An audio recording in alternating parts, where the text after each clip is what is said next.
Okay, so you're gonna need the chile pasillas. If you want them spicy, they gotta be dark green.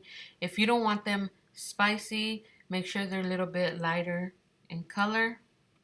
Then you're gonna go ahead and turn on your stove and put it on high. Make sure your pan is really hot, so that way once it's hot, this is what you're gonna be hearing.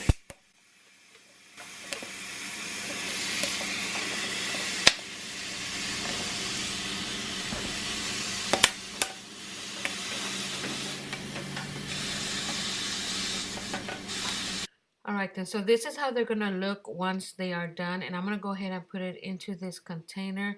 I normally put them in a sandwich paper bag, but since I am out of those, I am gonna go ahead and just put them in this. It's still gonna work, it's still gonna do the job. I just prefer the brown lunch bags just because it's a lot easier and quicker and less dishes to wash. So I'm gonna go ahead and just leave it sit there. All right, now for the filling, you're gonna need some ground beef. I'm gonna just set the pan on medium and just let it cook. All right, so the ground beef is already halfway cooked. You still could see some ground beef that's pink. I went ahead and I added some diced red onions, and that's just to help it give it some flavor.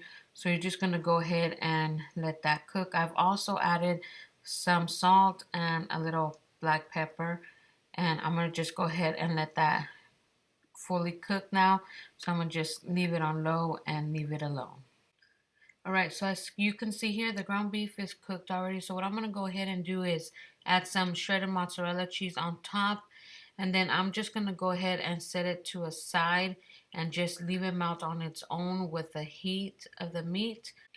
So I'm gonna go ahead and check the chile pasillas and I'm gonna see how they look. And then once it's cooled down a little, because you're still gonna see that it's still a little bit warm, you're gonna go ahead and check and see if it this process helps it peel off easily. As you can see right here, it's coming off easily. Some might get stuck, but most of it will just peel right off, and it's not burned. As you can see, it's not burned. It just may look burnt on the outside, but it helps. It actually does cook. All right, so this is how they look once they've been peeled and we took out the seeds. You might find a few seeds in there left. If you don't like it spicy, make sure you remove every seed. But my husband and I, we love it spicy, so we don't really mind if there's a few seeds, but this is how they're gonna look when you're done peeling and cleaning them. So this is what they look like after once they've been stuffed with the ground beef and cheese with onions. Like I said, don't worry about the couple seeds that are on there, unless if you don't like spicy food, you can go ahead and make sure you remove every last seed. But my husband and I really love spicy food, so it doesn't really bother us. So this is how they look like once they get filled. Alright, so make sure you put a pan on medium and with oil let it heat up, and then you're gonna need some egg whites and some flour, and this is going to be for the outside. Alright, so we're gonna start off with the egg whites. I'm gonna just go ahead and beat them just until they get foamy and fluffy, and this is how basically it will look once it's completely done.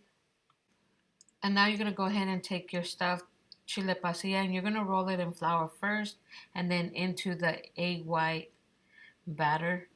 And you're going to do the same thing, just repeat all the steps. And then you're going to go ahead and add it into the pan that you had, the oil heating up in. And as you can see, they're nice and golden brown. That's how you want them to look.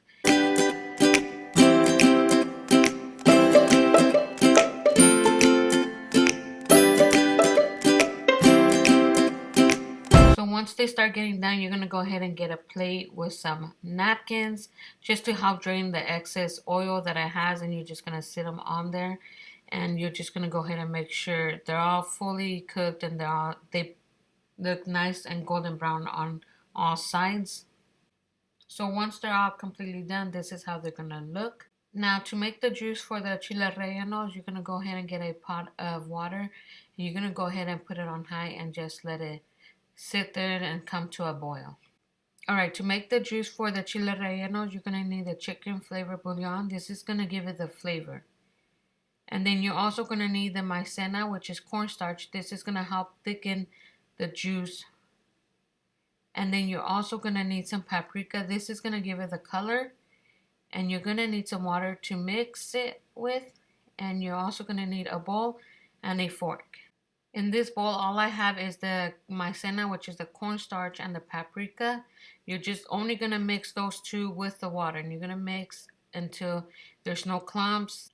I've already went ahead and added the caldo de pollo into the boiling water, and I've already mixed it. I'm going to go ahead and give it a taste and see if it's exactly where I want it to be, if it needs any more. So once I checked, I decided I'm going to add a little bit more, so that's what I'm doing. I'm just going to go ahead and add that little bit more, and then you're going to go ahead and you're going to whisk it just so it can dissolve. So you're going to make sure you lower the heat before you add the cornstarch and the paprika together into the water. So as you're adding, you want to whisk it at the same time, because if you don't, what's going to happen is it's going to create lumps. Alright, so we're almost done. So now I'm going to go ahead and add the chile rellenos in there just very slowly next to each other, because they are going to soften up a little in the juice. Okay, so once you're done, you're gonna plate it. I went ahead and made some rice, and this is how it's gonna look. And if you're wondering what is that other thing, that is stuffed PACAYAS. I made a video on that, so I'll go ahead and leave that link down below in the description box.